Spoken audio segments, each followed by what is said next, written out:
Hello, my name is David with Winning Solutions Inc. We hope this video will be all the help you need. Are you trying to create an Access database but find it is too much work? Or you could be doing something more productive with your time. I can do all the hard work for you. Just contact us via the information below this video. We will work with you to determine how much time and money will be needed to build your new database. If you'd prefer to have your database built using Microsoft.NET technology so you can run it on your Windows desktop or anywhere in a web browser, we could do that too. Today we're going to take a look at the Terra Virtua NFT inventory database. This is a follow-up to a previous video on another template that we did, which was the Vivi NFT demo. First of all, let's take a look at table maintenance, which is the first thing we always look at in these templates. This is meant as a database you can use to keep track of NFT purchases and sales, if you do this as a business, for example. The maintenance tables contain anything that we're going to have in a drop-down box, anything that you would have in a lookup table, for example. Price guide for various tokens, the rarity level, what series they are in, type, edition, intellectual property brand, etc. So I'm not going to change anything there right now. I'm just going to leave this as is. Let's go to Search NFT Inventory. We have a few items in here already that we've entered earlier. Let's add another one.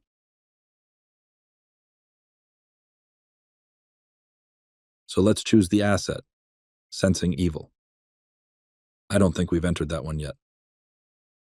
We're just going to enter some kind of random information here. Let's say it was purchased 10 years ago at a cost of 15. This $30, that's entered. We can't even change it here. It comes from those drop-down menus in the price guide. So that's going to be obviously permanently in there. Let's say this one is appraised at 35. We'll just enter anything for serial number here. Ordered from was an eBay Terra Virtual dropped over to Marketplace. And you can add others here. Again, we go back to that maintenance menu and you can enter other possibilities here. Let's just leave order number and the blockchain blank. And let's say it was sold for, well, we got really lucky, $40 with a $1 selling fee. Let's save and close. Now we do another search, and we see that's now in the purchases or in the inventory. Of course, you can see we sold right away and we keep track of the totals for selling price. The percent gain, the realized percent gain. Again, these are obviously only for ones that were sold, but you can search this by really anything. You can search this by type. You can search for ones that are only sold, and so on. You can put other search criteria or other table criteria in here as well. We can export this to Excel, and you can see here we have it exported into an Excel spreadsheet where you can do any further activity with anything that you need. We don't need to save this, and we'll close this.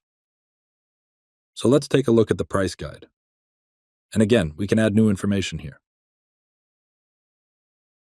Add a brand new item. We entered purchases of existing items, but let's add a new one. So let's just enter a drop price and a floor price. It'd probably be pretty expensive. Token ID if you have a system for assigning IDs. If you want them sequential or according to some pattern, that can be programmed in as well.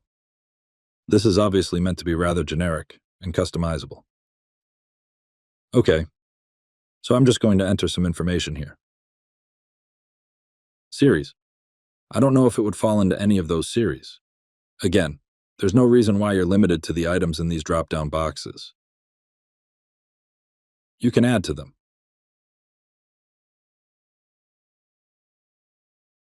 But we're just going to go ahead and save and close.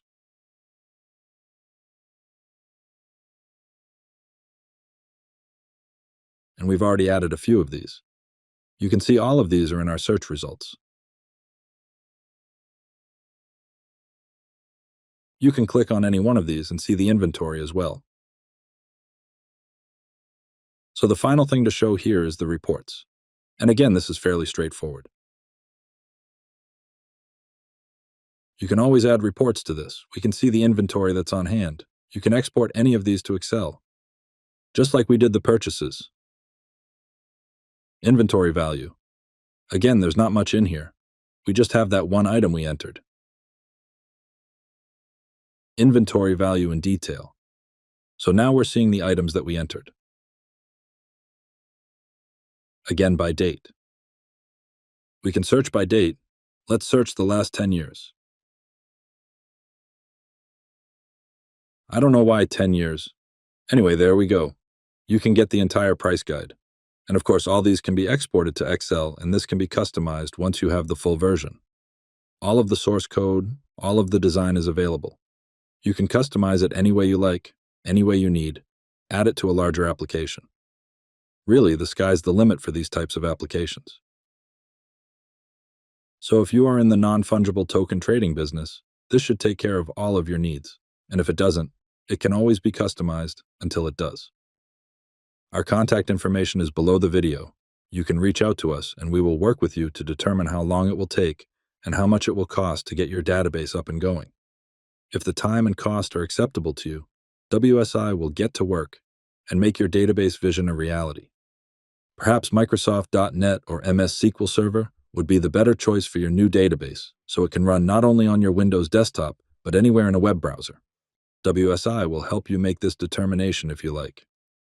Again, thanks for watching. Please remember to like and subscribe, and have a great day.